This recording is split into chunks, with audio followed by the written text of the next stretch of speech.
The last thing you say is the first thing that they're going to remember. So it's an opportunity to inspire your audience into action. But I often hear it's pretty difficult to know what to say at the end of your pitch. I'm going to help you have a plan to close your presentation in 3 easy steps. This is going to make sure that the last thing that your audience think and feel about your presentation is, "Wow, that was great." So let's get straight into it. Step 1. Give them a 1 to 3 sentence summary of what you've shared. Often, you'll hear presenters say near the end of their talk, "So, to sum up, hooray, the presentation's coming to an end. We pay a bit of attention." And then the 7 bullet point slide comes up on screen and the summary takes 5 minutes and our attention disappears. You can do it differently. Instead, tell them what you've seen is and share the 3 most important points that you've made in the whole pitch.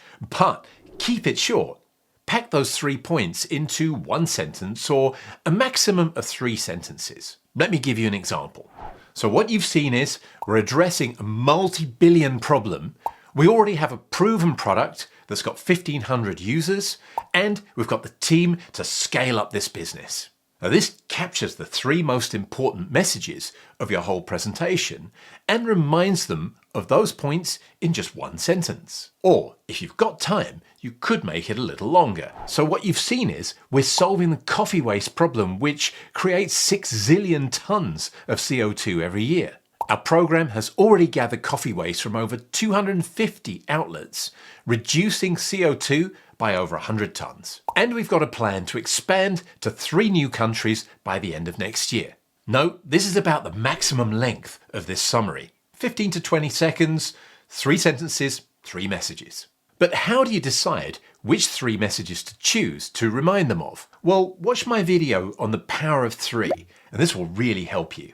The key is not to tell them new information in this summary. The goal is to remind them, not to inform, because you've primed them to expect a summary, not new information. Simply review and remind them of the most important points.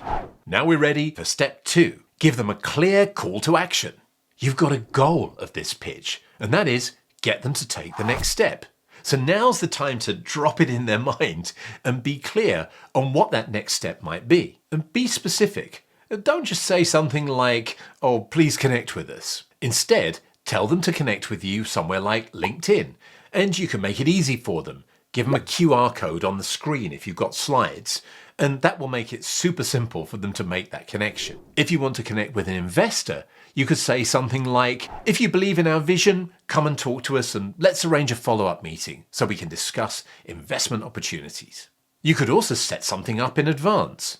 Make a download available of some valuable content so there's an incentive for them to sign up, enter their email address, and then you can follow up later. Or if you're looking for introductions, then tell them. And don't be vague and say something like, "If you know somebody in the industry, then please let us know." Instead, be specific and tell them something that defines the kind of connections that you need. We're looking for introductions to senior marketing managers in food retailers. If you have connections there, then please come and talk to us after the pitches. Another example, we need to connect with anyone in local government that's involved in sustainability. So if you know those people, then please email us or let's talk later. By the way, inviting people to come and talk to you may seem obvious. I mean, that's why you're there, right? To talk. But you might not realize that being a speaker, even in a small event, well, that elevates you. And they might think that they don't have the right to bother you. Make sure that the audience know that you're open to talking, to answering their questions and connecting. And finally, step 3, finish with a big fat thank you. This is a small but extremely important detail. Give them a clear signal that your pitch or presentation is finished. And that signal is simply to say loud and clear, thank you. But why does this matter? Amazingly, this really affects the way the audience feel about your pitch, and it affects it a lot. Let me give you an example of how this could go wrong. What you could do is finish with something like, "We're ABC and we're changing the world of XYZ. It's kind of awkward, right? We don't know if they've finished or not. In fact, the audience can be really confused. You waste the opportunity for the audience to applaud you all together. That's the kind of deal that we set up. The presenter delivers something, the audience applauds, and ideally they all applaud together.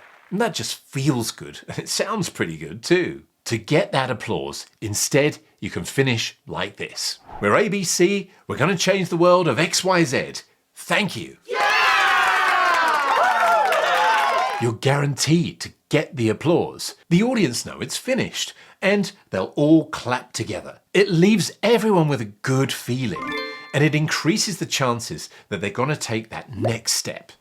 And there we have it. A 3-point summary, a clear call to action, and a big fat thank you. But how do you open your presentation? Watch this video, and it will help you make a plan for the most important few seconds of any pitch that you make.